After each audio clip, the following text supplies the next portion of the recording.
close with one last story, or maybe a couple of stories. So, you know, my son Ewan is 7 years old. He's our firstborn son. And yesterday, after we had dinner at the Prime Minister's house, the food was so good, and the Prime Minister was so kind to our 3 children, that Ewan came up to me afterwards and he said, "Dad, you know, I think maybe I could live in India."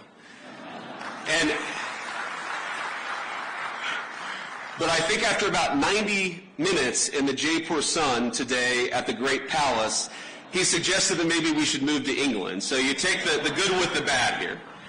But I want to talk about Prime Minister Modi because I think he's a special person. I first met Prime Minister Modi at the AI Action Summit in February, and we had a lot of important discussions on AI and other policies to prepare for. The Prime Minister also managed to figure out that my son Vivek was actually turning 5 years old on the trip. This was in Paris just a couple of months ago. So think about this. Amid a huge international policy conference, he took the time to stop by where I was staying, wish our second son, Vivek, a happy birthday, and even bring him a gift. Ush and I were both genuinely touched by his graciousness, and we've been even more impressed by his warmth since we arrived in India. Now, it's interesting.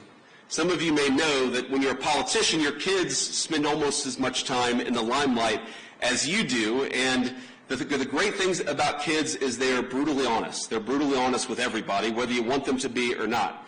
And our 7-year-old, our 5-year-old, and our 3-year-old baby girl, Mirabelle, it's interesting. They have only really attached themselves to, they've only really liked, I should say, they've only really built a rapport with 2 world leaders. The first, of course, is President Trump. He just has a certain energy about him. But Prime Minister Modi, it's the exact same thing. Our kids just like him. And I think that because kids are such good, strong of characters, I just like Prime Minister Modi too. And I think it's a great foundation for the future of our relationship.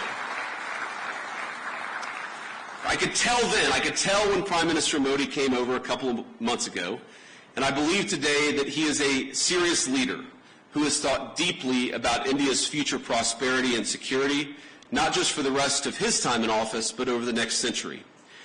And I want to end by making a simple, overarching point. We are now officially 1/4 into the 21st century, 25 years in 75 years to go. And I really believe that the future of the 21st century is going to be determined by the strength of the United States-India partnership.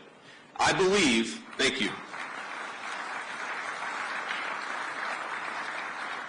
I believe that if India and the United States work together successfully, we are going to see a 21st century that is prosperous and peaceful. But I also believe that if we fail to work together successfully, the 21st century could be a very dark time for all of humanity. If you like this video, then like, share and subscribe to Mirror Now.